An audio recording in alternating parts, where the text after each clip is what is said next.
Hola, buenas tardes. Buenas tardes, profe. Buenas tardes, profe. Buenas tardes, profe, ¿qué tal?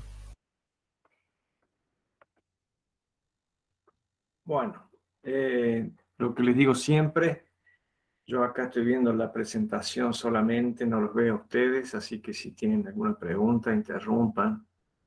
La clase de hoy, como todas las clases, digamos, es bastante intensa. Yo voy a tratar siempre de hacer referencia a lo que es inmediato para ustedes, que es, digamos, las implicancias que esto tiene para la próxima evaluación parcial y los temas que pueden diferirlos en el tiempo. Explícitamente habrá algunos temas que les voy a decir, esto se toman los exámenes finales en el teórico, pero no el examen parcial que viene. Así ustedes pueden, digamos, ajustar sus esfuerzos en los temas inmediatos. Bueno, la clase de hoy vamos a continuar con el capítulo 2, que es el oscilador simple. La clase pasada hemos visto varios temas y nos quedaba, desde el punto de vista del análisis de las cargas, analizar la carga impulsiva y la integración numérica. Después vamos a ver el capítulo 3, ya vamos a empezar con sistemas de múltiples grados de libertad. Y dentro del capítulo 3 hay temas que, digamos, de algún modo están repitiendo el camino seguido por el oscilador simple. Y vamos a ver cómo se obtiene la rigidez dinámica en sistemas de múltiples grados de libertad dinámico. Es una extensión de lo que se ha visto, la definición de los estados unitarios, y después veremos lo que se conoce como las vibraciones libres, la ecuación característica para determinar modos y frecuencias, y mencionaremos unas notas que ustedes tendrán que ver, esto sí para el examen final, para el teórico, Profe, que es el método de profe, Stodole. disculpe. Hola, ¿Está presentando la pantalla? ¿O nos sí, está mostrando algo? ¿Por qué ¿verdad? no se ve? Dame un minuto. Bien.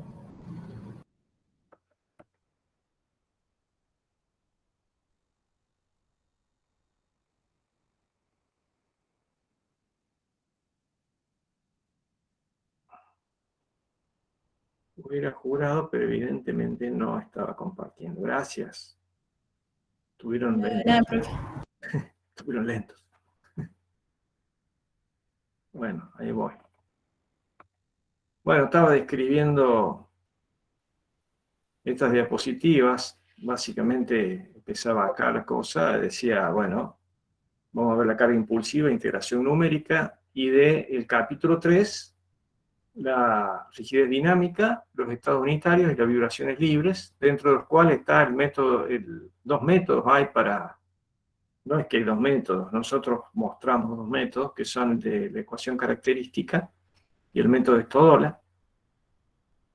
Él les decía que el método de Stodole no lo vamos a ver en detalle, o sea, no lo vamos a ver. Hay unas notas que están escritas, en algún momento las escribí, y bueno, tratando de facilitar un poco la lectura del capítulo 3, que en el apunte, en las notas principales, está bastante, digamos, es denso el capítulo, y la idea de esta presentación es simplificarles un poquito los contenidos y el enfoque de ese capítulo. Vamos a ver lo que se conoce como estados modales, que es de algún modo una forma distinta de ver los estados unitarios. Analizaremos el concepto de vibración libre-libre y veremos las propiedades de los modos.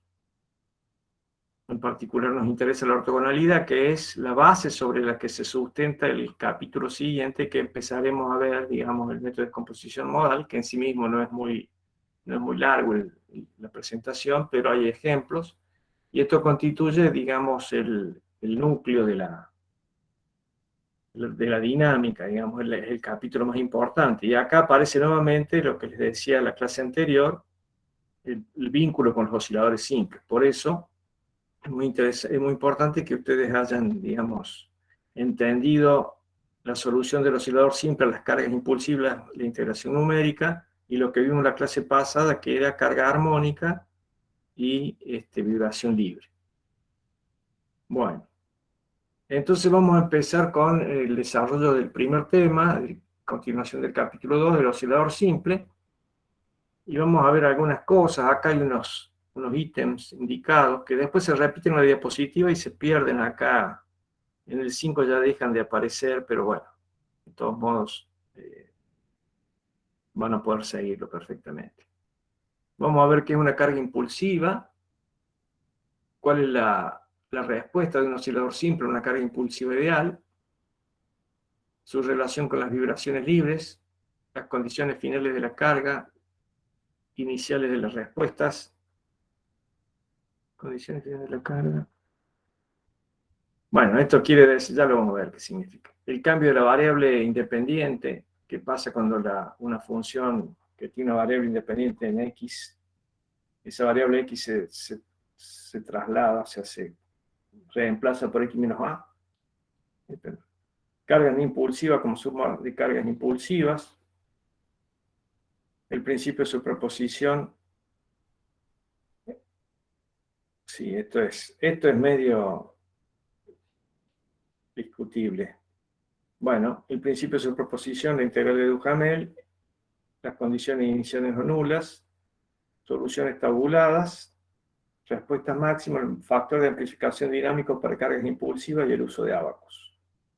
Bueno, acá hay algunas diapositivas, por ahí algunas no son tan felices, pero la idea que hay en todas estas diapositivas es dejarles la idea de que la carga impulsiva es una carga de corta duración, es decir, por ejemplo, acá hay un accidente, el accidente termina destruyendo el auto y con suerte no destruye el piloto, y es una carga que dura poco tiempo, digamos, los choques. Acá hay otro accidente, digamos, bueno, transcurrido el accidente, todo, se acabó la carga, es impulsiva, dura un poco tiempo. Entonces acá, a lo que me refiero en estas diapositivas que he puesto proyectiles, al impacto, no al efecto, digamos, del explosivo en sí mismo, porque estas armas, digamos, tienen, a su vez, más allá del impacto, destruyen por su capacidad de explosión, es decir, explotan cuando impactan. Bueno, la idea del estudio que hacemos aquí no es la parte explosiva, sino la del impacto, es decir, asumir que esto es un objeto que golpea contra otro. Bueno, acá está esto. Este es como para dar este espantoso accidente, digamos, accidente entre comillas, atentado que hubo en las Torres Gemelas. Bueno, estamos pensando que hay un impacto que, en este caso son los aviones que impactan sobre la torre, y bueno, todo ese golpe que en principio produce oscilaciones sobre la torre, bueno, independientemente de lo que haya pasado después del accidente, ¿no? O sea, en Profe, otras palabras, sí. es como si fuera un impacto de un cuerpo rígido solamente, como si fuera munición. Claro, o sea, lo que queremos mostrar acá que es el impacto de un cuerpo que golpea, no necesariamente rígido, porque ya ahí entramos en los conceptos de choque. Nosotros lo que hacemos aquí es pensar que actúa una carga, digamos, que no tiene masa. Es una carga PDT, digamos, como término independiente.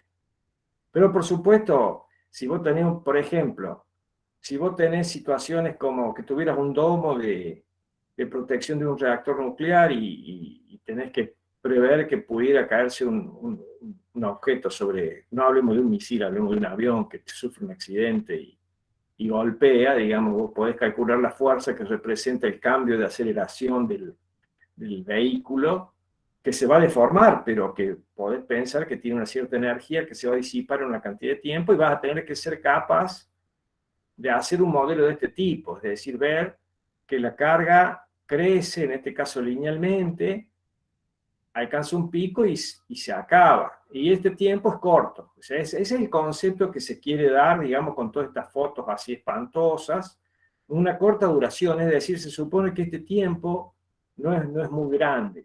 Y eso explica por qué en los modelos que nosotros representamos no incluimos el amortiguamiento, porque el amortiguamiento aparece fundamentalmente en las cargas que se mantienen en el tiempo. Así, cuando uno estudió la clase pasada, la carga armónica, ahí sí tenés que considerar el coeficiente de amortiguamiento porque es crucial para la respuesta. En este caso, en donde el amortiguamiento no tiene tiempo de actuar, no tiene tiempo de disipar nada, ¿viste? Medio que, no, tomamos que, fíjate acá, está marcado en rojo, amortiguamiento cero. Este sí igual a cero, lo que está diciendo, mirá, el coeficiente de amortiguamiento es cero. ¿Por qué?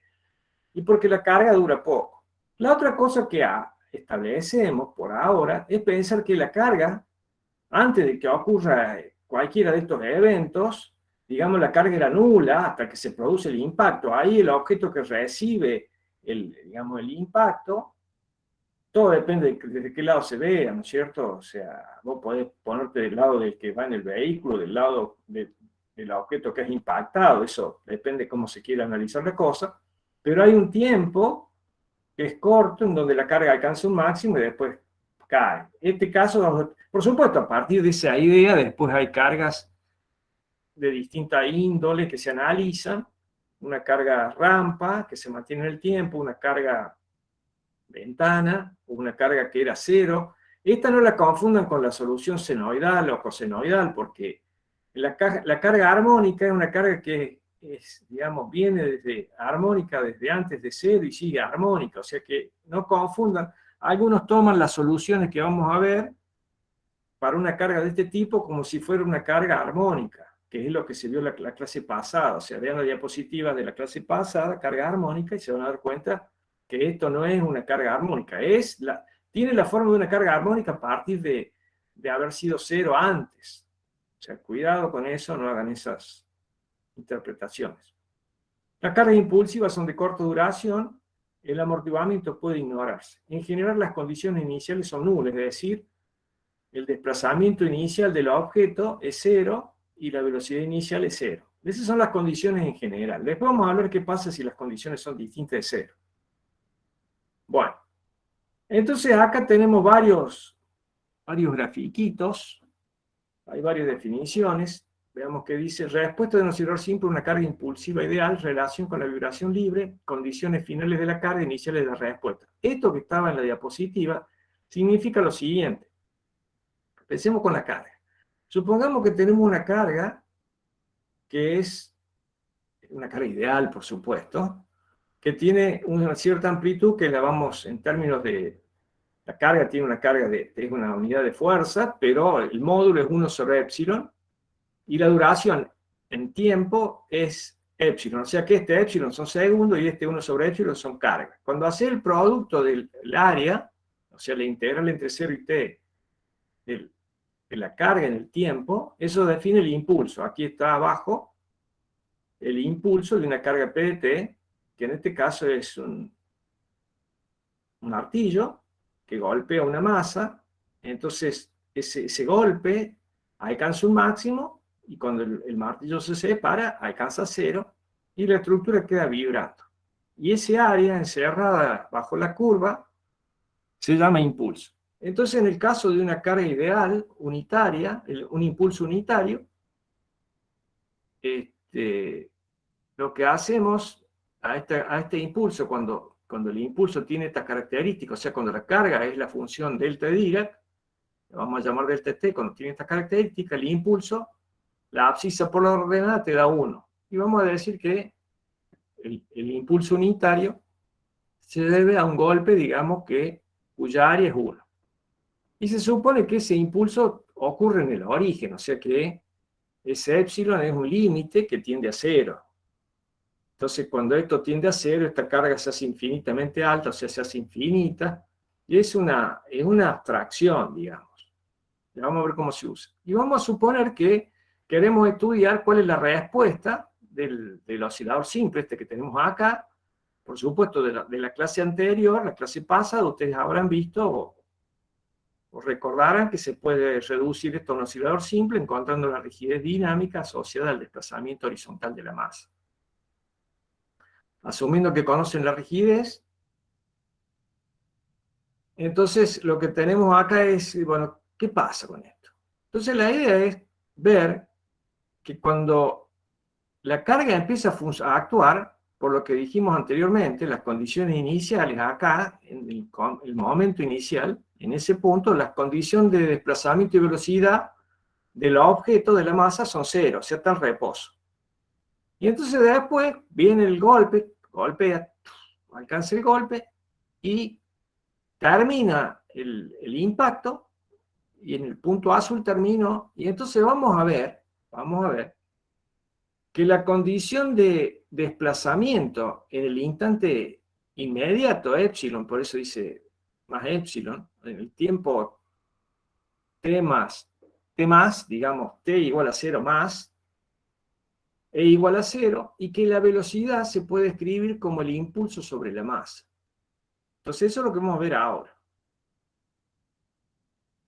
En conclusión, lo que está diciendo esto es que si uno tiene un cierto impulso, o sea, si es capaz de encontrar el área, una vez que la carga termina, si la carga es muy corta, uno puede decir que el valor del desplazamiento que ocurrió, si es que la carga se puede asemejar a este impulso ideal, es igual a el valor del impulso sobre la masa, y que el desplazamiento inicial es el desplazamiento en el instante inmediato a la finalización de la carga, es 0. Entonces, ¿cómo se hace para llegar a esto? Bueno, se asume que la ecuación de movimiento, ignorando el amortiguamiento, acá está puesto porque esto, bueno, es general, pero no, Profe, disculpe, ¿podría repetir lo que era epsilon? ¿Ser el desplazamiento en el instante en que golpeaba? acá está, mira en la diapositiva. Es el tiempo que dura el impulso ideal. ¿Ok? Y es la inversa de la ordenada, de tal modo que el producto de la ordenada por el área te dé 1 para que esto sea cierto, digamos. Por supuesto es un modelo ideal. Pero epsilon es el tiempo que dura el impulso. Acá el tiempo epsilon, y este epsilon se supone que tiende a 0, o sea que ocurre en el origen, para tener esta situación. Esta es una situación ideal, esta es una situación real. Vamos a ver qué pasa después con esta PDT que tengo abajo. O qué pasa con estos pulsos, que son los que va a poder representar. O sea, lo que queremos hacer es lograr la solución para este tipo de pulsos. Y lo que vamos a hacer para construir esa solución, dar varios pasos. O sea, cuando vos ves acá esta secuencia de pasos que yo les presento, vos recién cuando llegues al punto 7, estamos en el 2, vas a tener, digamos, en realidad el punto 5. Por este nivel vas a entender de qué se trata, pero por ahora como que estamos presentando aspectos iniciales. Para contestar tu pregunta, el epsilon es la duración en el tiempo del impulso, que en este caso lo que estamos tratando es un impulso ideal. ¿Ok? Gracias, profe. Ok. Pregunten, porque si no me siento aburrido acá, cooperen conmigo, pregunten así si les contesto. Bueno, entonces tenemos la ecuación del movimiento, esta la vimos en la clase pasada, y ahora lo que hacemos es decimos, le vamos a poner una función, le vamos a poner un impulso ideal, le vamos a pegar con un martillo ideal para que produzca este tipo de impulso ideal, que sea 1. Lo calibro el martillo para que me dé un impulso unitario. Entonces ahora lo que hago es, a esta expresión, la integro en ambos miembros, puedo pasar esto para el otro lado, como quiera, lo mismo. La integro entre 0 y epsilon, en el tiempo, fíjense que es por diferencial de t, y tomo el límite para epsilon que tiende a 0, o sea, me quiero aproximar a acá a 0 tanto como quiera. Entonces, ¿qué es lo que pasa con estos términos? Vamos a analizar cada uno de estos términos, el primero, el segundo, el tercero y el cuarto. Esto no está igual en las notas principales, esta es una opción, hay varias opciones para hacer estas aproximaciones y llegar a lo que nos interesa, que son estos resultados que están arriba. En el apunte, si son curiosos, en el apunte de las notas principales, cuando lo estudien en algún momento, hay otra aproximación para llegar a este resultado, elijan la que quieran, son válidos los dos. Yo prefiero pero pueden ser válidos los dos.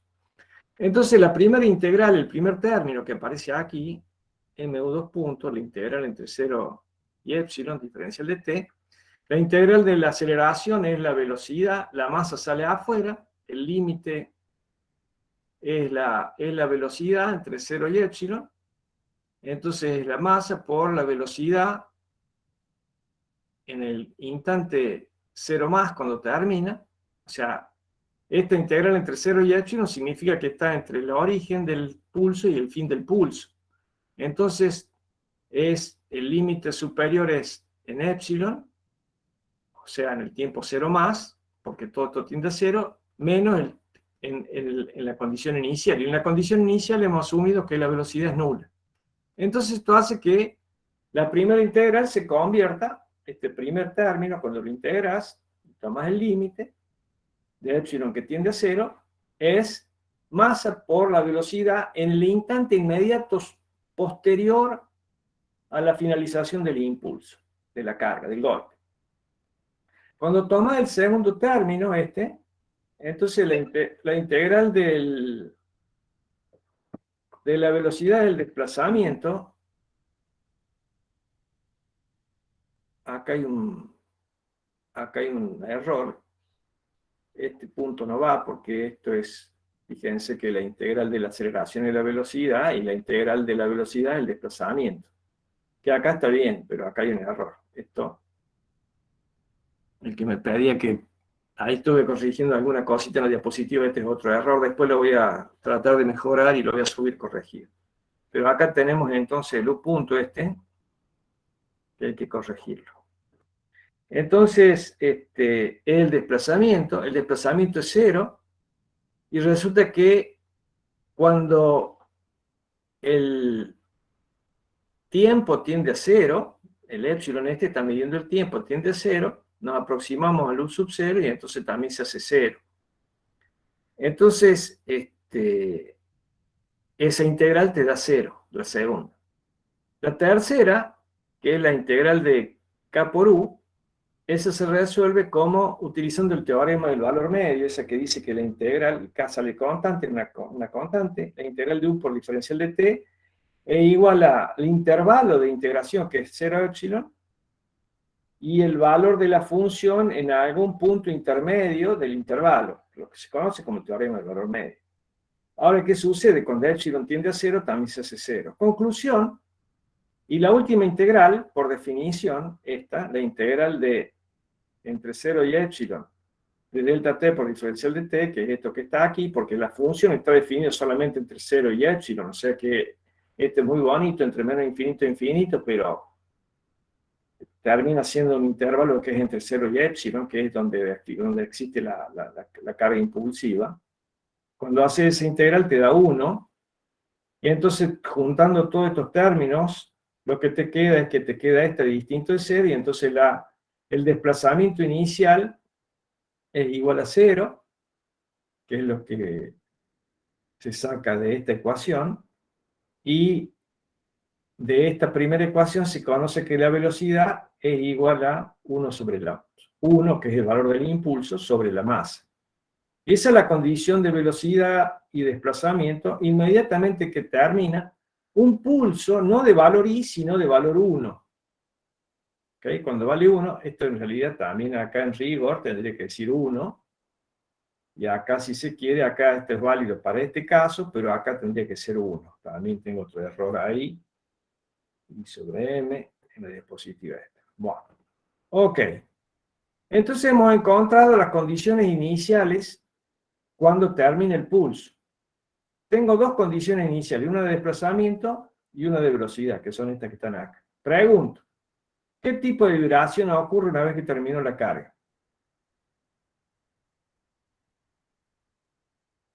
Ninguna. Ya no hay más carga. Libre. ¿Cómo? Amortiguado. No hay amortiguamiento, no hay amortiguamiento. Libre. Sería libre. Sería libre. Libre, esa es la definición. Es una vibración libre, ya no hay cargas. Quedó libre, cero. O sea que en esta ecuación, una vez que terminó la carga, la solución es m u2 puntos más c por u punto. Si vamos a considerar el amortiguamiento, en los casos prácticos no lo vamos a considerar, más c por u punto. Ahora que estamos en toda la parte teórica y es bonito, sí, está todo lindo, lo ponemos, pero después lo vamos a sacar. Más k por u igual a 0, con las dos condiciones iniciales que son estas, 0 y u punto, o esta que están acá si el impulso es unitario. Entonces, fíjate qué es lo que tenés aquí. ¿Reconocen la primera ecuación? Era la solución general. Esa es la solución general de la vibración libre de un oscilador simple con condición de velocidad inicial U0 y condición de velocidad inicial U.0. Omega D, el amortiguamiento, es la frecuencia amortiguada, es igual a omega por la raíz de 1 menos zeta cuadrado. Y el coseno y el seno son, digamos, la solución del oscilador simple. Entonces, ¿qué sucede? Lo que tengo que hacer es, como ya empieza una vibración libre, es poner estas condiciones iniciales. Cuando le pongo estas condiciones iniciales, U0 vale 0, o sea que el término del coseno se va, este U0 por zeta se va, y te queda el valor de U0 punto, pero U0 punto, ¿cuánto vale? 1 sobre m, o sea que U0 punto es 1 sobre m sobre omega d multiplicado por el seno de omega d por t, e a la menos zeta omega t. O sea que h de t se conoce como la función respuesta al impulso unitario. O sea, cuando el impulso que actúa es, digamos, este pulso ideal, la respuesta la llamamos h, y esta es la respuesta a ese impulso que actúa en el origen, a ese impulso unitario. Entonces después, lo que aparece es este tema que, por supuesto, en el apunte no está, esto es análisis matemático elemental. Yo no lo sé. Por eso lo repasamos. Y tiene que ver qué pasa con una función cuando vos a esa función le cambias la variable x por x menos a. Bueno, si ustedes hacen eso, es fácil verlo con una ecuación, una recta. Agarra una recta y hacerlo, cambiarle el término independiente a 45 grados, qué sé yo, que tenga término independiente, y traza la recta. Y después cámbiale la variable x por x menos a y graficarla. Lo que va a ver que lo que hace esto es correr hacia la derecha, aunque el número es negativo, la solución se corre a la derecha, o la función se corre a la derecha. ¿Para qué sirve eso? Bueno, por lo pronto lo que vamos a hacer es correr el pulso que actuaba en el origen, lo vamos a correr para la derecha un tiempo que lo vamos a llamar, en vez de llamarlo a, lo llamamos tau. Entonces, la función delta de Dirac, delta de t menos tau, es el mismo pulso que ocurre con el mismo ancho de tiempo, pero está corrido tau veces. O sea, reemplazar la variable t por t menos tau es lo mismo que hacer x por x, cambiar la variable x en una función y de x por x menos a en una función. Y eso lo que hace, corre la función hacia la derecha. O sea que lo que estoy haciendo con ese cambio de variable, lo que estoy haciendo es corriendo que aparezca esta carga impulsiva más tarde. Pero si aparece más tarde, la respuesta ahora aparece más tarde. También se corre. Entonces, la solución H ocurre tau veces más tarde, y lo único que tenés que hacer es reemplazar t por t menos tau en todas las expresiones donde aparece el tiempo.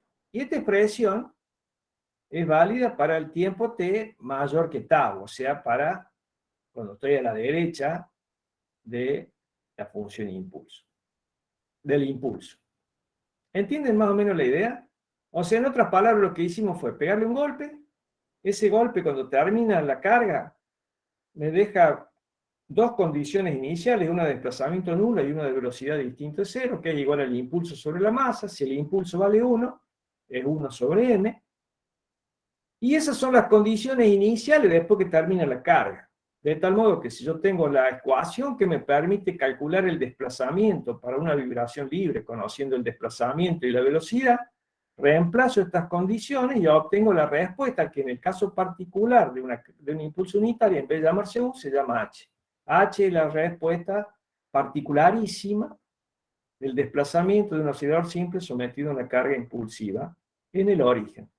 Pero si ese impulso ocurre un tiempo más tarde, lo cual simplemente se puede visualizar cambiando la variable x por x menos a, en este caso t es la abscisa, lo movemos hacia la derecha un tiempo tau, entonces definimos la función delta t menos tau, la respuesta ocurrirá tau veces más tarde, o lo que es lo mismo, reemplazar t por t menos tau. ¿Estamos hasta ahí? Profe, una consulta. Sería básicamente ejemplificándolo. Yo pego un martillazo a una estructura, por ejemplo, y la respuesta la voy a ver tao veces después. Eso sería. No. No. A ver. No, porque ahí el martillazo también, o sea, la respuesta va a ser cuando pegues el martillazo.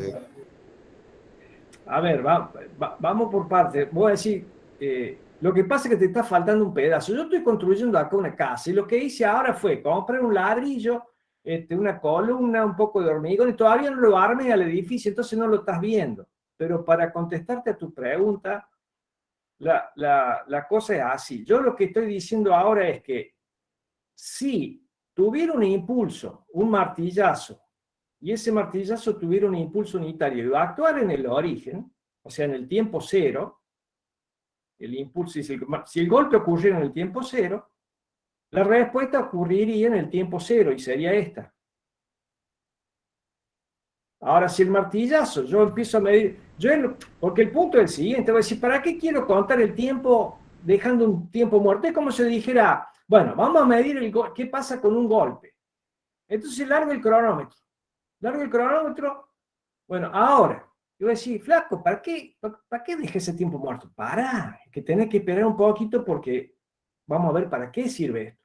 Lo que decimos es lo siguiente, una vez que golpeó un tiempo más tarde, evidentemente se va a empezar a mover después del golpe, y para poder expresar matemáticamente y que la solución no ocurra después de que la carga terminó, tengo que correr la carga, lo mismo que la solución, la tengo que correr lo mismo que correr la carga, porque si no, va a tener un desplazamiento antes que lo golpee, le va a hacer así, lo va a mirar fuerte y ya se va a estar moviendo. No, tenés que golpearlo, y la solución va a ocurrir después del golpe. ¿Estamos? Perfecto. Sí, está. Perfecto. Bueno. Pero entonces, ahora va a terminar de entender. Mira el gráfico que está acá abajo. Resulta que la carga esta, que es una carga arbitraria, por eso cuando por acá adelante yo decía no sé qué cosa de la cargas no impulsivas como suma de cargas impulsivas. En realidad, este punto 4 hace referencia a esta gráfica que aparece acá. Esto también es una carga, digamos, que no necesariamente es armónica o impulsiva, es una carga cualquiera. De hecho, esto se utiliza, pero cuando la carga es periódica, usar la solución armónica. No, porque las armónicas son distintas armónicas de una descomposición en Fourier de una carga periódica. Pero si la carga es impulsiva, vos lo que haces, si esta carga, digamos, tiene esta forma rara y después termina, vos lo que haces es lo siguiente. Yo voy a suponer que la carga P de teta la puedo suponer como la suma de cargas. Voy a pasar el apunte, a ver, el apunte.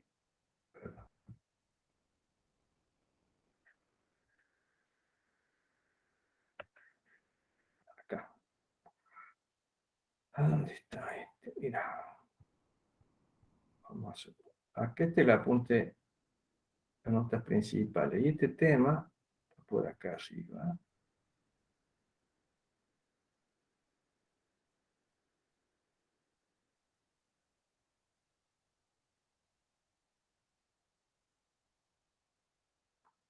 Acá está.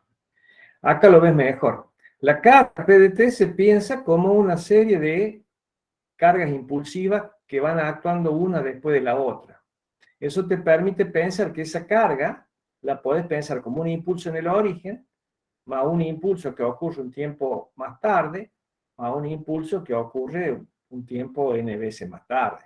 ¿Se entiende esta idea de la suma de las cargas? La carga como una suma de cargas impulsivas. Cada pulso tiene una cierta duración y una cierta altura. Y van ocurriendo tiempo más tarde. Entonces, para cada uno de estos pulsos, la solución empieza cuando terminó el pulso. Para el primer pulso empieza una solución vibratoria cuando termina el pulso. Para el punto 2 empieza una vibración, después que termina 2, cuando empieza n. Y la respuesta es la suma de esa respuesta. Ahora vamos a ver cómo se materializa eso. Esta idea, digamos, de la suma de la carga impulsiva, estaría justificando un poco bajo qué condiciones yo les estoy describiendo este tema de que hasta por qué quería correr el pulso un rato más tarde. y porque quiero expresar esta carga como la suma de pulsos que ocurren cada uno en un tiempo diferente, y a partir del cual voy a utilizar cada una de estas soluciones en un tiempo diferente. Ahora, ¿qué va a suceder? En ese caso, el pulso ya no va a valer 1, va a tener un cierto valor, y entonces acá este 1 lo voy a tener que reemplazar por el valor del pulso. Entonces, fíjense cómo ocurre eso. Carga no impulsiva como suma de cargas impulsivas. O sea, este no necesariamente no. Esta carga, cargas, yo tendría que tachar cargas como suma de cargas impulsivas. Esta carga PDT la pienso como la suma de cargas impulsivas. Entonces, ¿qué es lo que pasa? Si esta es la respuesta cuando el pulso vale 1, como el problema es lineal, cuando el pulso vale, ¿cuánto vale este pulso que está acá? Y abscisa, el impulso, ¿cuánto vale? Es la abscisa por la ordenada, delta tau por p de tau. Entonces acá, p de tau por delta tau, multiplicado por la respuesta cuando el impulso vale 1, porque esto es lineal, hace que este delta u sea la respuesta al pulso que ocurre tau veces más tarde y que tiene una amplitud p de tau por delta t. O sea, el impulso vale esto. Acá lo que tenés es que este es el impulso que multiplica la respuesta que ocurre cuando el impulso vale 1. Cuando el impulso vale p, que es la ordenada, por la abscisa delta t, entonces la respuesta que voy a tener va a estar amplificada respecto de la respuesta h de t en ese valor. Evidentemente lo que hago es utilizar esta expresión que tenía acá abajo y la multiplico ahora por el pulso lo meto adentro de la expresión esta. Y esa es la respuesta que ocurre, la contribución a la respuesta que ocurre cuando el pulso actúa en ese tiempo tau, en este valor. Ahora, ¿qué pasa con la suma de todos los pulsos? Bueno, tengo que integrar entre 0 y el tiempo en que me encuentre, acá el tiempo cualquiera, sumar todos los pulsos que han ocurrido hasta ese momento para tener la solución u de t final. Es la integral entre 0 y t de la expresión que tenía antes. Este delta tau que está acá pasa como diferencial de tau, y p de t, la descripción, p de tau es la descripción p de t que tengo acá en la expresión, que se escribe como p de tau, porque la variable t y tau es lo mismo. Y esto va a dar una respuesta u de t que depende de la forma que tiene el pulso. Entonces ahí es donde ustedes se asustan, y no se tienen que asustar, porque no van a tener que resolver esta integral espantosa, porque está tabulada. Estas integrales están tabuladas. Pero están tabuladas, y ahí tienen que tener cuidado, sin el término m omega d. Ahora fíjense que aquí este omega d se convierte en m omega, y este omega d se convierte en omega. Y este e a la menos zeta omega t menos tau desaparece. ¿Por qué? ¿Qué pasó ahí? Porque cita era 0. Claro, nos sacamos el amortiguamiento de encima. Cuando sacamos el amortiguamiento de encima, era la cita se hace 0, se hace 1, omega d se convierte en omega, y estamos todos felices, y este problema no está... Ahora, en la tabla no incluye este término, así que hay que no olvidárselo de ponerlo. Las tablas, ¿qué tablas? Ya las vamos a ver. Entonces acá dice, a continuación se comparte la siguiente tabla, que está en el aula virtual, directorio de dinámica. Se hace referencia a la información contenida en las tablas de integral de Duhamel y el significado y el uso de los AOC que permiten el coeficiente de amplificación y el tiempo de máxima respuesta. También se informa sobre ordenada con error de una gráfica. Bueno, hay una... Vamos por eso. En esta diapositiva que está aquí, esto que tienen a la izquierda está en las notas principales. Esto está en los apuntes principales. Y hay un error acá en la ordenada, donde hay un cociente entre, ya lo vamos a ver de qué se trata, el TM y el TD, que debe decir TM y T mayúscula, que es el periodo.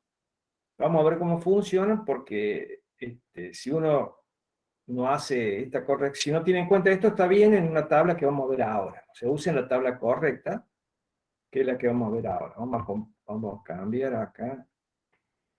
Esto, ok. Bueno, Esa referencia a la que menciona en la diapositiva, esta tabla que está aquí, es una tabla oficial, o sea, ustedes, este es un machete oficial, no deberá ser modificado. Tiene todo, no hace falta que lo modifiquen, digamos. Es como una especie de resumen, la vibración libre, la ecuación de vibración libre, las definiciones de los términos que aparecen en las ecuaciones. No se confundan porque tengan la tabla que ya entendieron el tema. Esta es una falacia. La información está en la internet, eso es una pavada. La información tiene que estar en su cabeza, o sea, la información, el conocimiento tiene que estar en su cabeza, la tabla puede estar afuera, pero el conocimiento tiene que estar adentro. Si ustedes no entienden de qué se trata, podrán tener la información y no van a saber cómo resolverla. Es como si yo le dijera, che, escúchame, la teoría de la relatividad está en la internet, ¿podés usarla? No, no tengo idea. Y sí, porque falta conocimiento. Bueno, acá pasa lo mismo, tienen la tabla. Bueno, sepa qué hay en la tabla, porque si no saben lo que hay, van a tener problemas en el examen. La van a tener, pero sepan de qué se trata.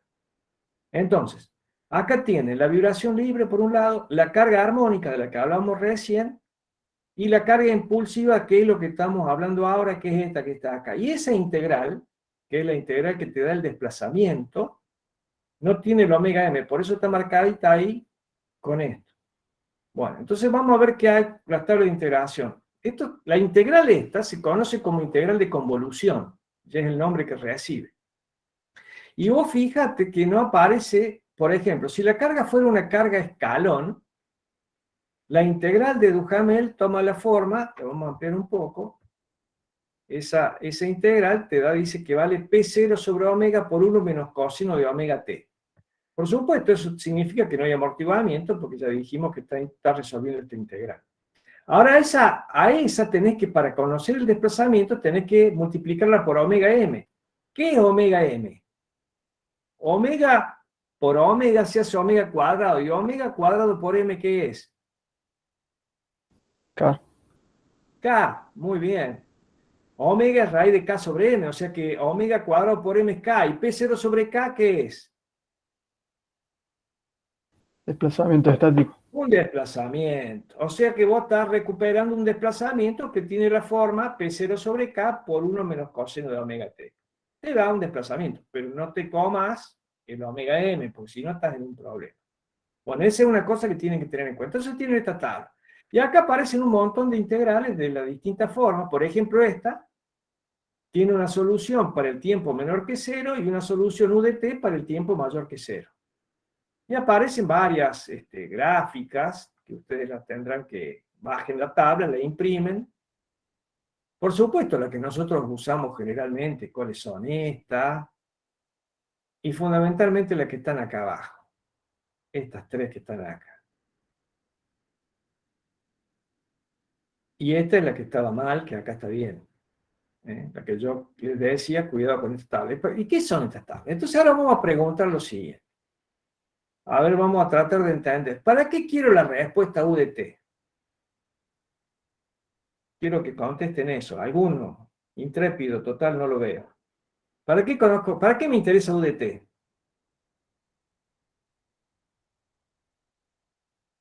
Para saber cómo se va a deformar la estructura cuando tiene un impulso, cuando le aplico una carga impulsiva. No. Para conocer los esfuerzos máximos. Exactamente. ¿Cómo los conozco?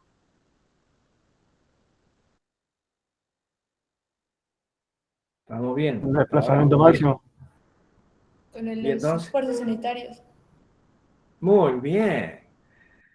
Si hemos encontrado la rigidez, acuérdense que uno de los aspectos fundamentales de la rigidez es encontrar lo que se conoce como los esfuerzos unitarios, o sea, el diagrama unitario. ¿Qué es el diagrama unitario? Es el diagrama de esfuerzo, vean la clase pasada, cuando vos lo moves uno y calculas la rigidez, automáticamente o simultáneamente con la rigidez está obteniendo el estado de esfuerzos que aparecen en la estructura cuando el desplazamiento es 1.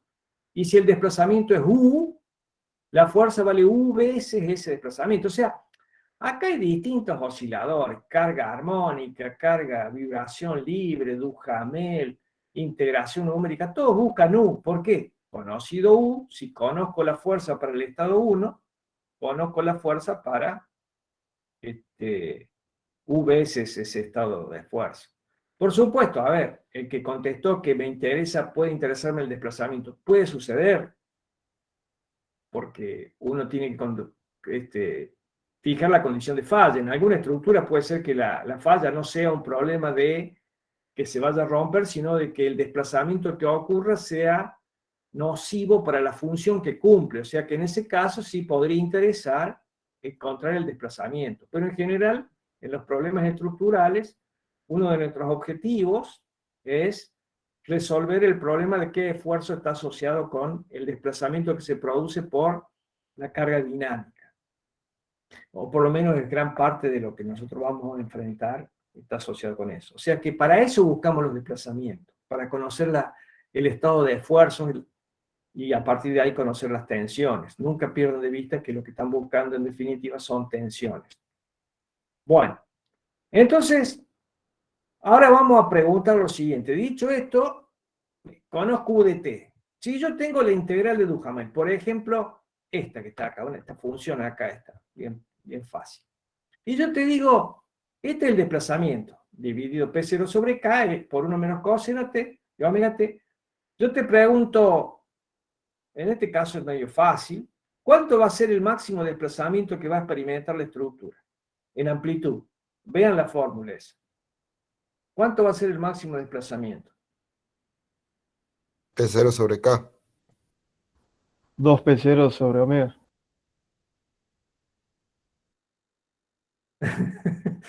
Tengo un poco y un poco. P0 sobre K es media respuesta. ¿Cuándo se hace máximo? P0 sobre K es una constante, es el desplazamiento, no omega, ni el 2 omega. O sea, cada uno aporta un poco de la solución. ¿Cuándo se hace máximo esto? El coseno oscila entre qué valor. El coseno se hace. Cuando el coseno se haga el coseno 0, se 90. puede tener la máxima respuesta. No. El coseno cuando vaya a menos Sí, 1. le doy el T es 0. Brillante, cuando el coseno valga menos 1, porque menos 1 se hace 2. O sea que la solución máxima va a ser 2 veces P0 sobre K. Por eso cada uno me dio un poco de respuesta. Pero eso está bárbaro para esa función que es fácil verlo. Ahora si yo te mostrara, qué sé yo, una solución como esta. Ahí está, esta. Una función rampa. Y te digo, ¿dónde ocurre la máxima respuesta? Y debería derivarla y igualarla a 0. Brillante. Tendría que ver, porque acá tengo la expresión UDT. Entonces, UDT vale P0 sobre K por esta dependencia del tiempo para este primer tramo. Y vale P0 sobre K por esta función temporal para este tiempo. Vos tendrías que derivar la primera e igualarla a 0 y encontrar el tiempo que ocurre en máximo. Por decir algo, el tiempo podría estar a la izquierda, al medio o a la derecha. Si el tiempo te da a la izquierda o a la derecha, no te va a dar a la izquierda, pero si te da a la derecha y la función está definida a la izquierda, ese no es el máximo.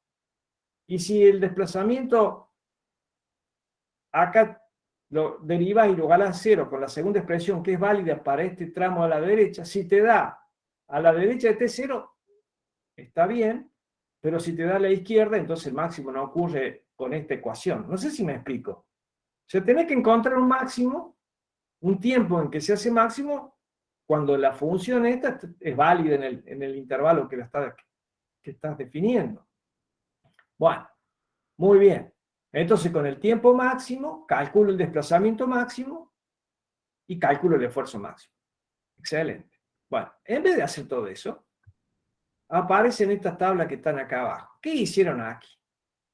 Acá hicieron, veamos la primera carga, un triángulo de este tipo. Entonces vos vas a buscar el triángulo de ese tipo, es esto. Vos fíjate que la solución tiene dos partes. Una parte a la izquierda de T0, que es el tiempo de duración del pulso, y una carga que es hacia la derecha de T0. Hay dos expresiones, parecido a lo que parecía en la anterior.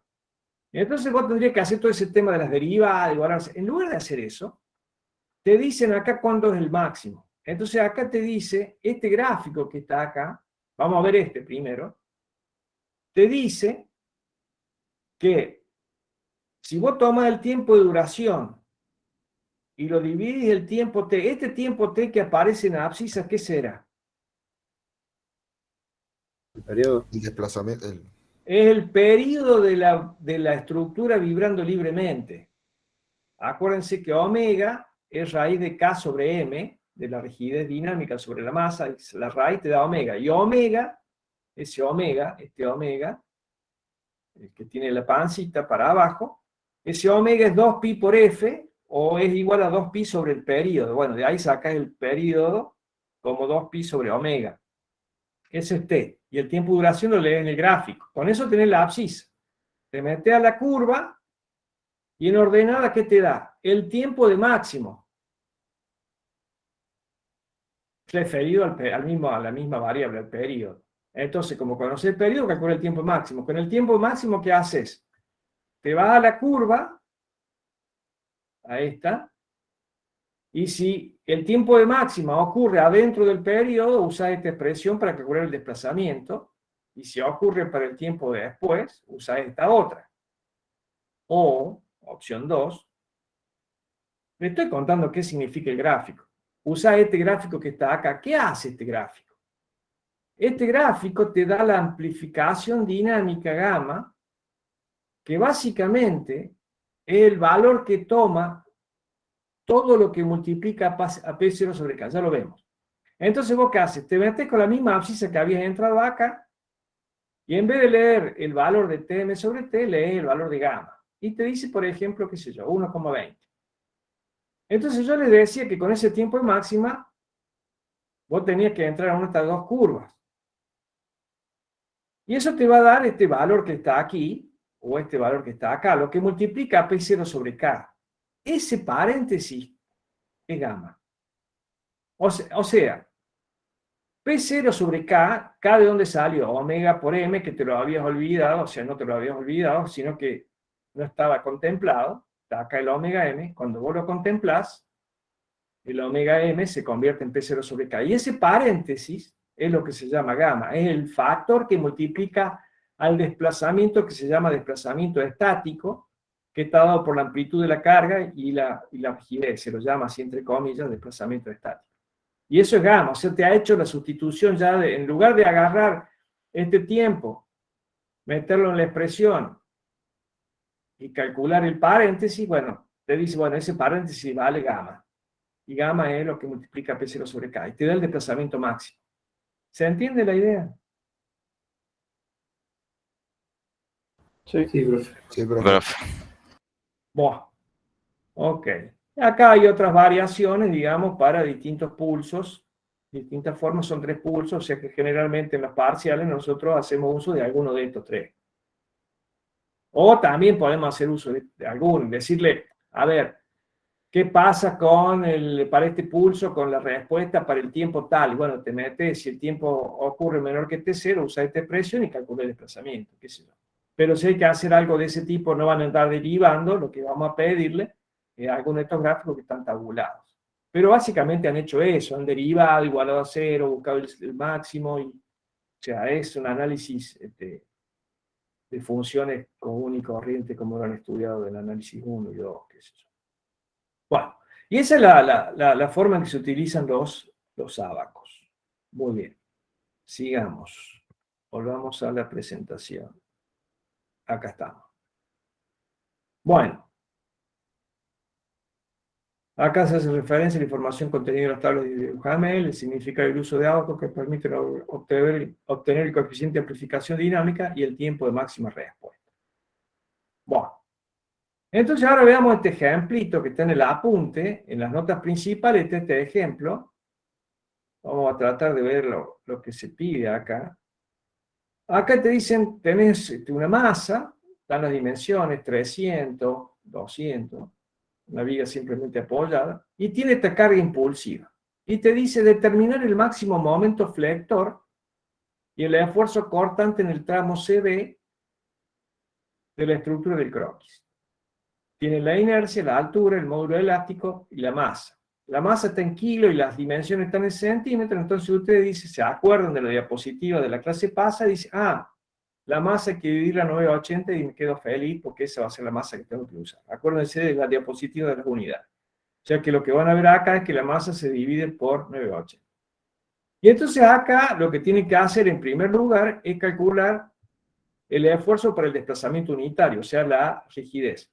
Esto que está aquí, ignórenlo, esto es lo que se conoce como el método Cross, que nosotros lo hemos abandonado, pero esta alternativa que está acá sí la hemos visto obtener K por trabajo virtual. Este problema es isostático, entonces le pongo una carga unitaria, mido el desplazamiento, con esa carga unitaria veo el esfuerzo, calculo el desplazamiento que ocurre acá por trabajos virtuales, lo vimos en la clase pasada, ese desplazamiento me da, lo amplificamos un poco, 0,89, y la inversa del desplazamiento es la rigidez, o sea que la rigidez te da 112.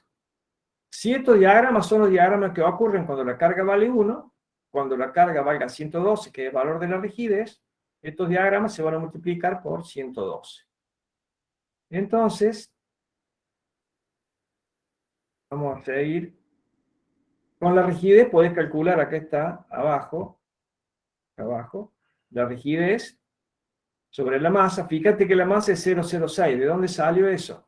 Y dividiste 58,8 por 980. Cuando haces eso te queda 0,06. De ahí sale el 0,06. Haces la raíz cuadrada y te da 43 radianes por segundo. Y 2pi sobre omega te da el periodo T de la vibración libre. O sea que estos son los datos que te hacen falta para calcular qué cosa. Este pulso vos lo tenés. Este pulso está tabulado. Entonces te metes acá en la tabla que estaba del pulso con la expresión de la relación del tiempo de duración sobre el periodo. Lo determinaste antes, el 0,145. Y el tiempo de duración es 0,08, lo leíste como el dato, acá está. Entonces hace el cociente, te metes en la tabla y lees 1,57. Ahora vos fíjate que el desplazamiento, ¿cuánto vale? El desplazamiento estático, que es P0 sobre K. Este K, ¿de dónde viene? De la omega M por el omega que aparece en la fórmula, y el gamma sería todo el paréntesis que acompaña, que ya está resuelto. En definitiva, P0 sobre K por gamma. P0 es la amplitud del impulso, K es la rigidez dinámica y gamma lo lees del gráfico y te da el desplazamiento máximo. Eso te da 1,4. Entonces, ¿qué haces? El desplazamiento que experimenta la masa, acá lo que está haciendo, acá está sumándole al problema el desplazamiento que ocurre, el desplazamiento que produce el peso. El peso sobre la rigidez, 58 kilos sobre 112 kilos por centímetro, le da los centímetros que se mide por peso propio, para sumarle a la carga el peso propio, o sea, está resolviendo con el peso propio. Generalmente nosotros el peso propio lo ignoramos y lo que le pedimos es el desplazamiento que produce la carga dinámica, es como si, en otras palabras, lo que estamos diciendo, el U máximo es esto que está acá, P0 sobre K, y ese U máximo lo vamos a multiplicar por el diagrama de esfuerzo unitario que ocurre cuando este diagrama lo multiplica por 112, porque este es el diagrama que ocurre cuando la carga vale 1, entonces el momento flector es 1 por 300, vos fíjate, es 300, pero cuando la carga vale 112, que es la rigidez, el desplazamiento vale 1, y el diagrama es el diagrama de esfuerzos unitarios. Entonces lo que haríamos es este U máximo lo multiplicaríamos por este diagrama unitario, este diagrama in situ hay que multiplicarlo por 112, y eso nos darían las fuerzas, los esfuerzos finales. ¿Ha quedado más o menos claro esto? Sí, pues. Bueno. Ok. Entonces así funciona Duhamel. Vamos a repasarlo rápidamente. ¿Qué te van a dar a vos con Duhamel? ¿Cómo funciona esto? Para que entiendan cómo... Te van a dar una carga y te van a dar un oscilador simple. ¿Vos qué haces? Te vas a la tabla, y la tabla lo que te da es esta integral. Con eso te da UDT. Conocido UDT y el estado unitario, el esfuerzo es VST, el esfuerzo del estado unitario. Y la solución, ¿de dónde la saco? Y la leo en la tabla. ¿Y de qué me tengo que acordar? De que está M omega. Y que también me tengo que acordar que si me piden el máximo, no me van a hacer derivar pueden suceder dos cosas, que te digamos que calcules el desplazamiento para un tiempo y el esfuerzo para un tiempo dado, te vas a la tabla, lees el desplazamiento, lo multiplicas, no te olvides de multiplicarlo por 1 sobre omega m, calcula el desplazamiento y ese desplazamiento multiplicado por el esfuerzo que ocurre cuando el desplazamiento es 1 te da los esfuerzos de la estructura. Se acabó Duhamel. Digamos, todo lo demás es teórico. Digamos. Con eso terminamos la parte de el oscilador simple, la carga de Duhamel. Ahora vamos a ver otra forma de resolver el oscilador, otra respuesta de un oscilador simple no amortiguado. Esto es una solución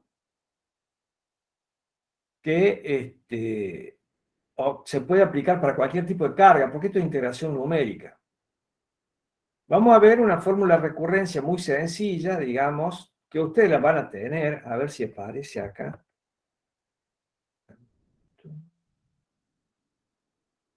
Acá está, ¿ven? Ahí está, mira. Integración numérica, ustedes lo que tienen que entender es cómo funciona esta expresión que está aquí. Y acá aparece una expresión que dice inicio, que la vamos a analizar enseguida, que tiene dos partes. O sea, vamos a ver, estoy en la parte práctica, alumnito que quiere aprobar el parcial, yo lo que quiero hacer es que aprendan y aprueben, las dos cosas. Bueno, pero, entonces ahora estoy en alumnito que quiere saber qué pasa. Lo que puede aparecer, digamos, en el práctico, es que tenga que resolver una carga. ¿Qué te van a dar? Y te van a dar una carga en función del tiempo, P de T. Esta P que aparece acá, esta P que está acá es la carga discretizada para cada intervalo de tiempo, para el tiempo 0, el tiempo 1, el tiempo 2, el tiempo 3, para lo que se conoce como el delta T. Ese delta T es el tiempo en que vos vas discretizando la respuesta. M es la masa, y lo que hacen acá es te dan una fórmula que dice, si vos querés conocer el desplazamiento en el paso de tiempo n más 1, necesitas conocer el salto del tiempo entre cada periodo de integración y necesitas el desplazamiento en n y en n menos 1. Es decir, si yo quiero analizar u sub n más 1, necesito u sub n y u sub n menos 1. 2 puntos antes para obtener el punto que sigue. Si estás empezando, el un menos 1 tiene que ser el u sub 0, el tiempo 0. Y el un tiene que ser el u1, porque si este n menos 1 y este es 0, entonces tiene que ser el 1. Para obtener el 2, necesito el 0 y el 1. Pero generalmente lo que te dan es el 0, y el 1 no lo conoces. ¿Qué hago? Te vas acá y te dice, mirá, el 0 te lo dan de dato. Entonces el 1 lo sacas con el 0, la velocidad en 0 y la aceleración en 0, que ya vamos a ver dónde sale. Con eso calculás el 1. Entonces tenés el U0, el U1, podés empezar el U2, ya cuando querés el 3 necesitas el 2 y el 1, cuando querés el 4 necesitas el 3 y el 2, etcétera, etcétera. Va avanzando en el tiempo. Y vas cambiando, digamos, el valor de la carga que tiene y vas haciendo las cuentas. Y como van cambiando todo desplazamiento, te va dando la respuesta. Eso es todo lo que tenés que saber en cuanto a la operatividad del método. Si la solución es no amortiguada, la fórmula, o sea, si tiene amortiguamiento, porque esto, insisto, sirve para cualquier tipo de carga, ya la fórmula de recurrencia es un poquito más compleja, involucra el amortiguamiento y toma esta forma que está acá. ¿Ok? Bueno, lo que vamos a hacer ahora en clase es describir cómo se obtiene esto, para que ustedes sepan de dónde sale, es muy sencillo, y vamos a tratar de comprender esta expresión que está acá abajo, pero luego de ver un poquito, no quiero meterme en este tema todavía, por ahora nos quedemos con este inicio, y vamos a ver qué pasa cuando el inicio falla de esta forma, hay que recurrir a esta otra, pero lo vamos a explicar enseguida. Entonces, lo que acaban de ver es la fórmula de recurrencia. Criterios de selección del paso de avance. Bueno, este método que aparece acá en el apunte es un método, pero hay otros métodos mucho más sofisticados, como el Newmark o Wilson, Tite Wilson, qué sé yo. Si ustedes quieren integrar numéricamente una ecuación diferencial, van a recurrir a un libro de métodos numéricos o van a recurrir a una biblioteca que tenga subrutinas de integración y aprenderán a discretizar y usar la subrutina e integrarán numéricamente con un método que esté más, digamos, justificado. O sea, van a usar una herramienta que sea... Nosotros aquí les enseñamos lo básico para que entiendan cómo funciona.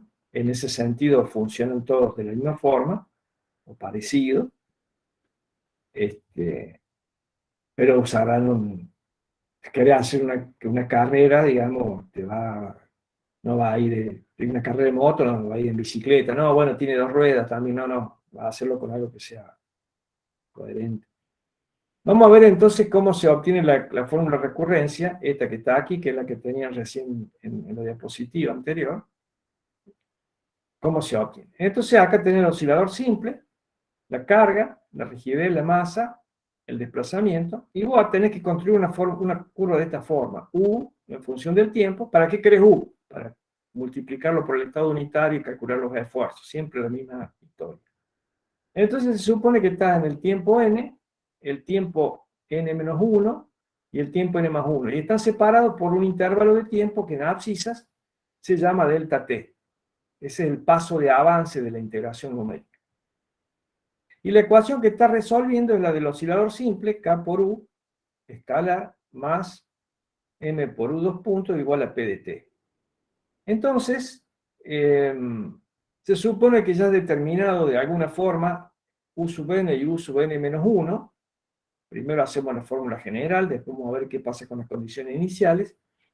Entonces, yo voy a asumir que el desplazamiento en el tiempo n+1 es igual al desplazamiento anterior en U sub n, más la velocidad por el tiempo, pero la velocidad la voy a calcular en el punto medio. Eso significa que, de algún modo, conozco la velocidad del medio. O sea, esta es una ecuación clásica de la física 1. La velocidad ovacional es la velocidad media en el intervalo n+1. En este intervalo aquí está n+1. Y se aproxima por la siguiente expresión.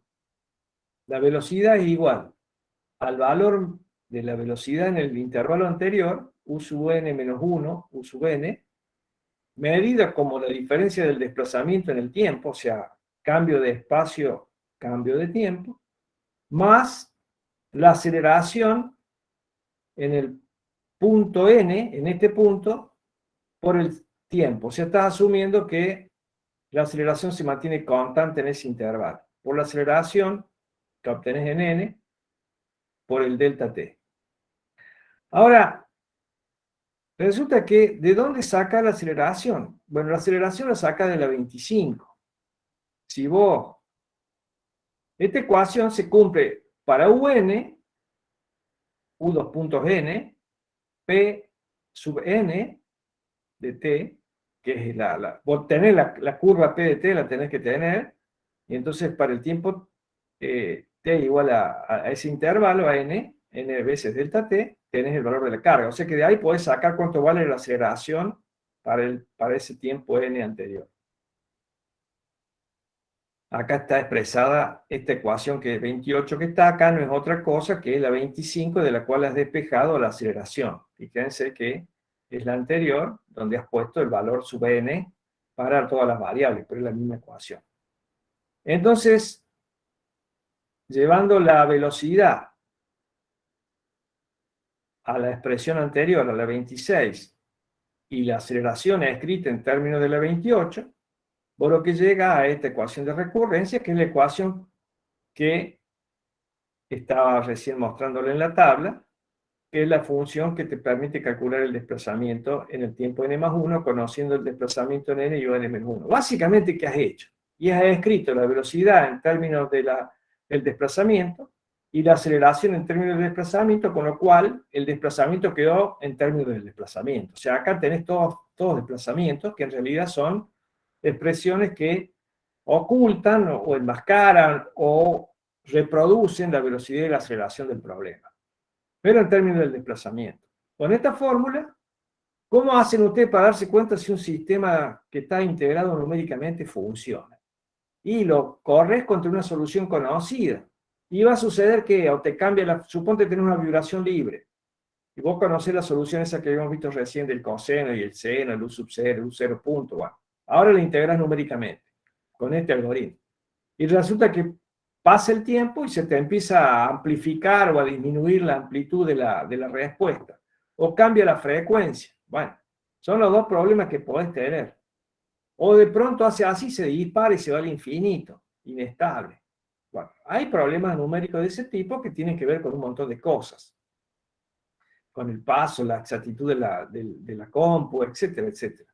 Bueno, todos esos procedimientos, digamos, están analizados y son motivo del estudio de los métodos numéricos. Por eso yo les decía, bueno, tienen que buscar una herramienta que funcione bien. ¿Cómo la hacen? La prueban con una solución conocida. La solución desconocida la vas a integrar numéricamente, pero por lo menos en la parte conocida funciona bien y decís, bueno, allá vamos, tú salís y lo corres. Esa es la forma que se obtiene. Entonces, ¿cómo elijo? Acá está hablando del delta t. Este paso de tiempo, ¿cómo lo elijo? Y lo que te dice, mira, flaco, hace lo siguiente. Por lo pronto tiene que ser más chico que 1/10 del periodo. O sea, la estructura oscila en el tiempo, tiene una curva, y vos tenés que decir, bueno, la quiero perseguir más o menos. Bueno, toma un delta t suficientemente pequeño. Ahora, ¿qué pasa? Si lo tomas bien chiquitito, ¿qué va a suceder? Te va a pasar la vida y no va a avanzar nada, ¿viste? Entonces va a decir, no, no, pará. Tengo que hacer un poquito más grande. Pero si lo haces muy grande, vas a perder precisión.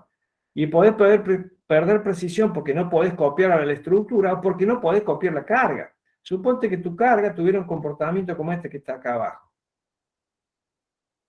Y vos saltas de este tiempo, de este valor discreto a esto. Básicamente lo que estás haciendo entre cada punto de discretización lo estás uniendo con una recta. O sea que vos toda esta punta que está acá, la truncaste. Por lo pronto tendrías que tomar un delta t que te permite ir dibujando este perfil. En otras palabras, el delta t tiene que ser adecuado para seguir a la estructura y seguir a la carga. Por supuesto, insisto, acá hay en los métodos numéricos hay toda una serie de algoritmos que, de acuerdo a lo que tarda en converger, porque analizan la convergencia, o sea, ven de qué forma se está satisfaciendo esta ecuación, te disminuyen el tiempo de avance o te lo aumentan, ¿viste? Para ser eficiente en ese sentido. Iteran un par de veces y tratan de encontrar un punto óptimo de iteraciones para que la solución converja.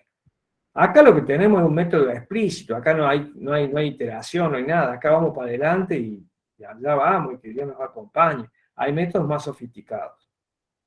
¿Se entiende la idea de esto? Sí. Sí, profe. Sí, profe. Bueno. Entonces ahora vamos al problema de cómo hago, porque acuérdense que acá yo para hacer un punto, para hacer el punto n+1 necesito dos anteriores, el n y el n-1, el 0 y el 1. Bueno, ¿qué hago con el 1? Entonces, en la tabla recién veía que para ir al paso siguiente, ¿qué hacemos? El u sub 0 lo tengo. U sub 0 es dato. U sub 0 punto también. Entonces, el tiempo 1 es desplazamiento inicial, más desplazamiento inicial por tiempo, más un medio de la aceleración por el tiempo al cuadrado. ¿Y la aceleración de dónde la saco? Y la saca de esta. Le pone u sub 0 es igual a p0 menos k por u0 sobre m, y ese es U0. Entonces lo pones aquí y tenés 1. Y ahí le das para adelante. Pero ¿qué pasa si U0 es 0? Si la velocidad es 0 y si la carga es 0. En el tiempo 0. Por ejemplo, que la carga fuera un seno, que en 0 es 0. Y la velocidad inicial es 0 y el desplazamiento es 0. Y entonces, ¿cómo arranco? Bueno, entonces para arrancar ahí, lo que tenés que pensar es que U sub 1 va a ser igual a un sexto de la aceleración en 1 por delta t cuadrado. La aceleración en 1, ¿dónde la vas a sacar? De vuelta de acá.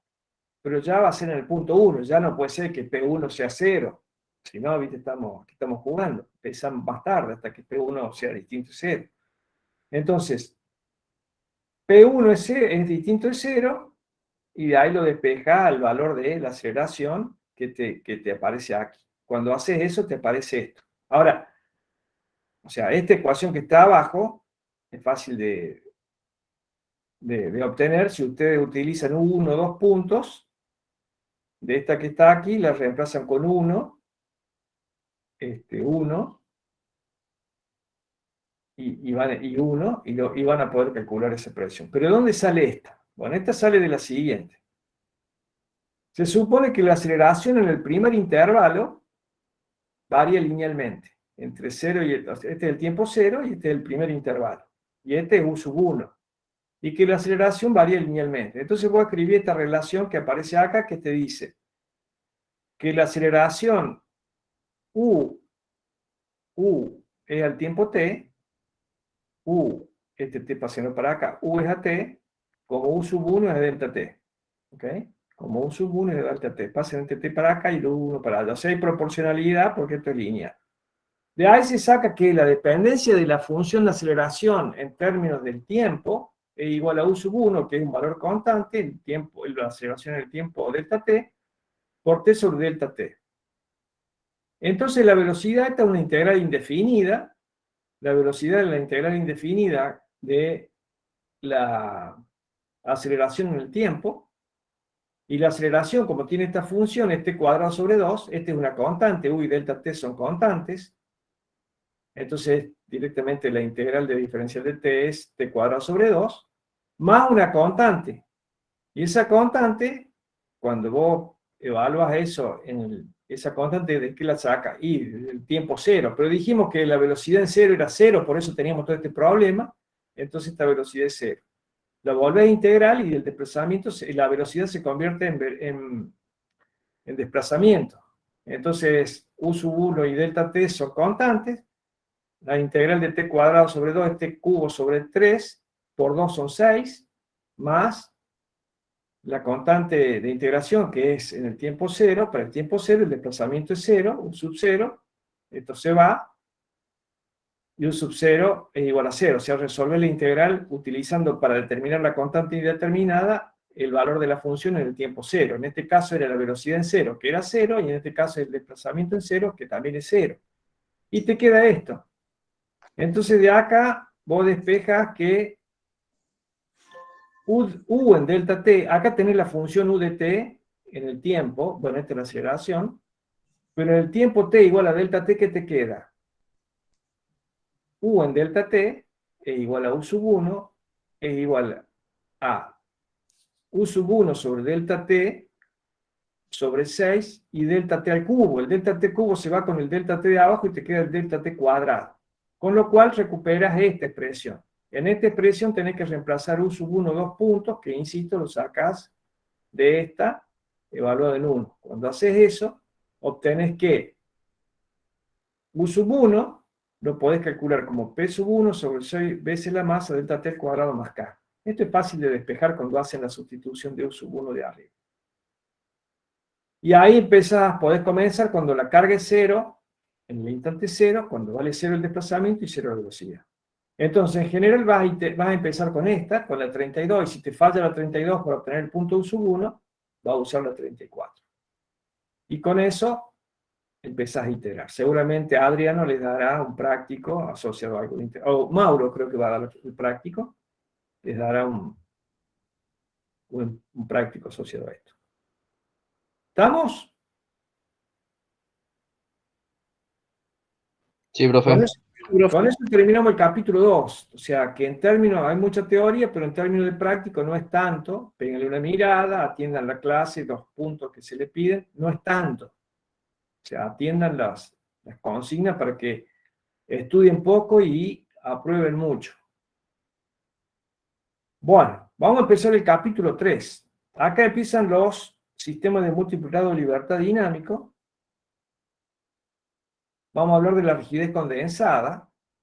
Este tema de la rigidez condensada es una extensión de lo que vimos para un oscilador simple. O sea que mi consejo, ¿cuál es? Vean, traten de, digamos, capitalizar la clase pasada, entender cómo se obtiene la rigidez. Porque lo que pasa ahora es que la rigidez se replica para el problema de 2 grados de libertad.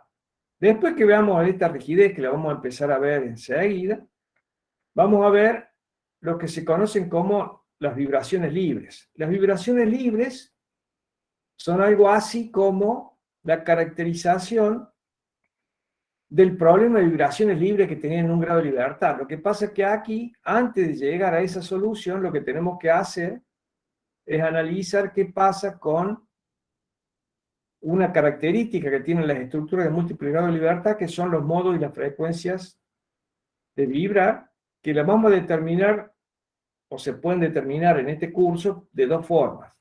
Por el método A, que lo vamos a analizar en esta clase, y el método B,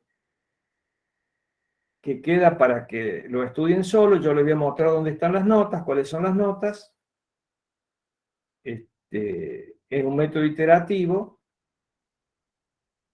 bastante, digamos, no lo evaluamos en el parcial, pero sí lo evaluamos en el teórico, o sea que no hace falta que lo vean ahora, pero están las notas y les puede salir en el teórico y tienen que saber todo lo que implica el método. Ahora, ¿qué es lo que tienen que hacer? Lo leen, lo estudian, si no lo entienden, está bastante claro, por supuesto, para mí, yo lo he escrito y yo creo que está claro, pero por supuesto pueden tener dudas, vienen a consulta, preguntan. Y después, por último, va a haber un tema que se llama vibraciones libres. Este capítulo 3 en las notas principales es denso y atravesado, qué sé yo. Yo creo que si ustedes miran esta presentación, les va a resultar mucho más fácil entender los conceptos, que si después lo quieren ver en las notas principales, se van a dar cuenta que los pueden entender, pero no hace falta, digamos, ser tan complicado para explicar las cosas. Pero bueno, por eso vean esta presentación que les va a aclarar un poquito el panorama. Vamos a hablar de la rigidez condensada. Este tema se desarrolla a partir de un documento que está colgado en el aula virtual,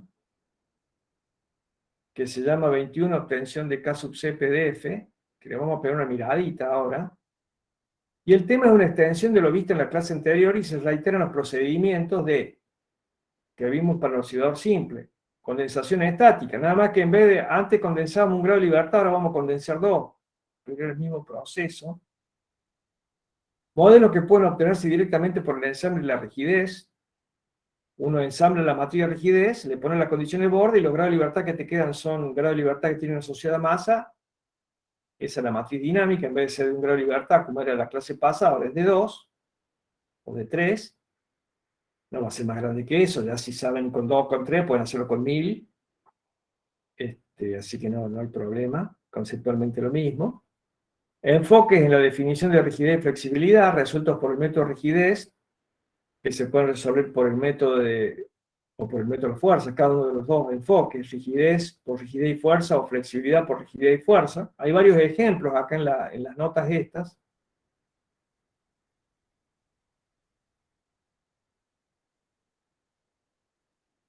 Bueno, y el problema de flexibilidad.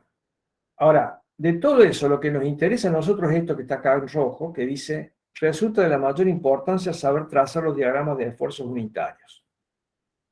Vamos a recorrer, antes de irnos a un recreo que vamos a hacer, vamos a recorrer esas notas para que ustedes lo vean, de qué se trata, que son estas que están acá. En realidad, lo que pasó históricamente es que estaban estas notas y no estaban las diapositivas o las notas, si se quiere, que vimos la clase pasada, y entonces era medio duro hablar de rigidez de 2 grados de libertad.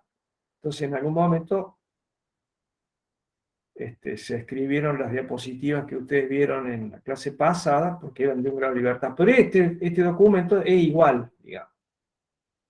Entonces acá empiezan los problemas, acá aparece un problema de condensación estática. ¿Y cómo hago yo? Bueno, los 2 grados de libertad son el desplazamiento vertical de la masa 1 y el desplazamiento vertical de la masa 2. Armo la matriz de rigidez, que es esta, la matriz de la barra, y condenso los 2 grados de libertad. Primero, ¿qué hago?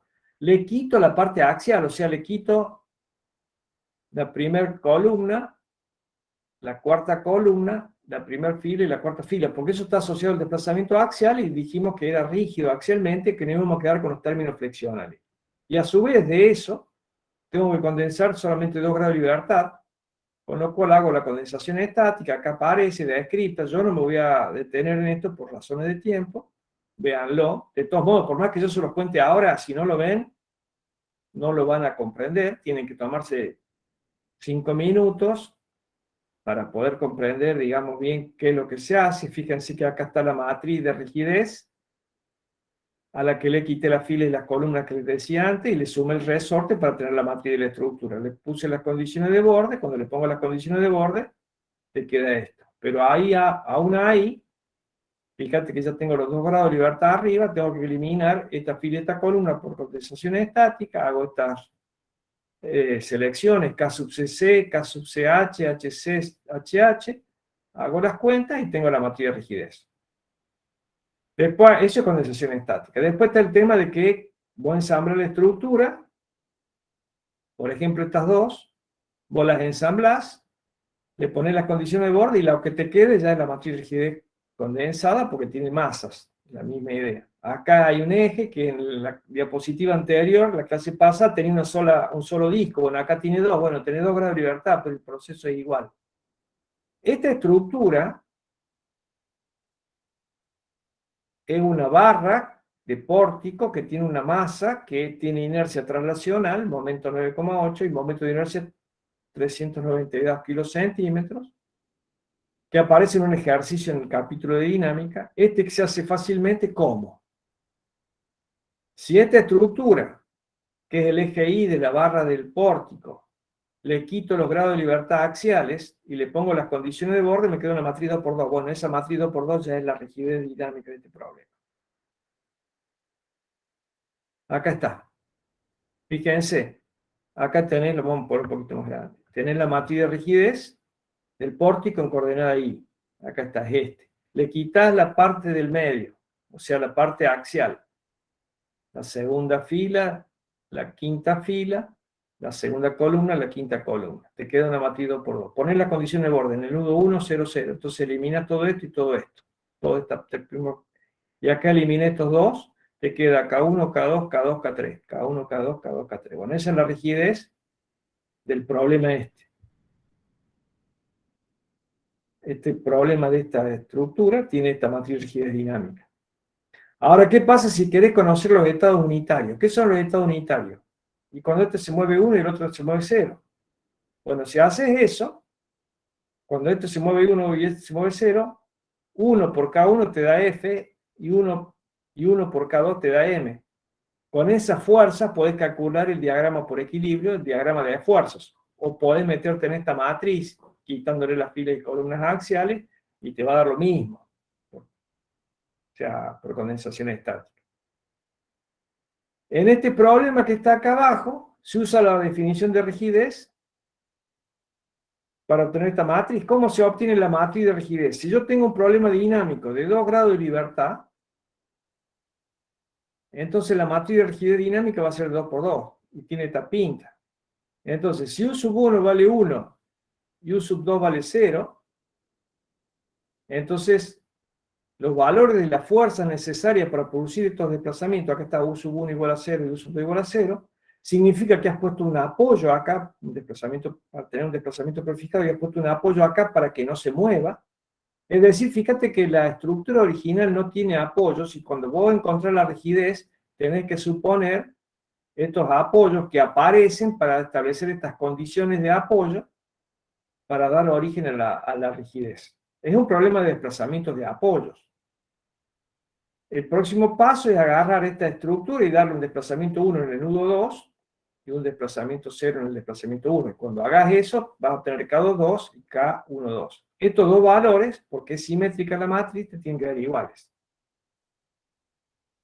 Entonces aquí, este método está resuelto por rigidez, utilizando el método de rigidez. Entonces, véanlo cómo se hace, está resuelto aquí. Con todos los pasos para obtener la matriz de rigidez. Ahora fíjate que el coeficiente asociado a la rigidez K1,1 tenés que encontrarlo como el equilibrio del nudo, para lo cual tenés que dar los desplazamientos unitarios, y una vez que dé el desplazamiento unitario, encontrar la fuerza de la estructura, Y una vez que conoces la fuerza de cada uno de los elementos de la estructura, haces el equilibrio del nudo y conoces la fuerza que resulta. Tienen que verlo con tranquilidad esto que está aquí. Si tienen dudas, pregunten. Y acá está hecho por el método de la fuerza. Resulta que el problema hiperestático de segundo orden no van a hacer estas cosas. No se pongan nerviosos. Simplemente, digamos, en el tema del teórico, ustedes tendrían que tener claro cómo funciona esto. Y acá la idea de esto es mostrarles cómo sería, pero no lo van a... O sea, no pretendemos que hagan estas cosas porque sería matarlos, digamos, directamente desde el punto de vista académico. No, o sea, está todo bien, pero esto es para que tengan una idea de qué es lo que pasa. Las cosas generalmente ocurren como viene ahora, la explicación que viene ahora. Más allá de que ustedes recorran estas notas, otra de las alternativas que se utiliza es esta. Esto sí, abran los ojos, entiendan cómo funciona. Suponte que tenés este problema de 2 grados de libertad dinámica. Y yo te doy esta estructura que está acá y te digo, mira, esta masa se desplaza 1, la unidad que sea milímetros, centímetros, lo que sea, te damos las unidades del desplazamiento y las unidades de las cargas. Y esa masa se mueve 0. ¿Eso qué es? Eso es el estado 1, 0, o sea, el desplazamiento 1 y el otro 0. Si yo te pregunto, esta fuerza 1158, ¿qué es en esta matriz? En una matriz 2×2. En una matriz 2×2 de ese problema. Vamos de vuelta. Esta matriz de rigidez es una matriz de 2×2. K11, K21. ¿Sería el K11? Sí. Es el K11, porque recuerden que la primera columna de la matriz de rigidez de un problema de 2×2 la obtengo dando un desplazamiento 1 y 0 a la otra. Bueno, resuelvo las fuerzas que producen ese desplazamiento. Acá está, te la dan como dato. Con esta fuerza vos podés trazar un diagrama, ese es el diagrama unitario. Pero también podés leer la primera columna. Si vos decís que los dos desplazamientos son positivos para la derecha y para arriba, que es lo que está indicando este símbolo, la K11 es 1158 y el K22, la primera columna es K21, el que está abajo, es en la masa 2, 1417. Positivo los dos, porque tienen el sentido de la fuerza positiva. Y este diagrama que dice 1 este y 0 este, fíjate que este elemento que está acá abajo es el K22 porque es la segunda columna y está en el grado de libertad 2, y este es el K12 porque está en la fila 1, en la columna 2. Y este número es igual a este otro. ¿Por qué? Porque la rigidez es simétrica. Con esto podés trazar los diagramas unitarios y leer también las rigideces de la matriz de rigidez. ¿Se entiende esto? Porque está obteniéndolo por rigidez. Te dan el problema resuelto. En vez de hacer toda esta historia de resolverlo vos, te lo dan resuelto.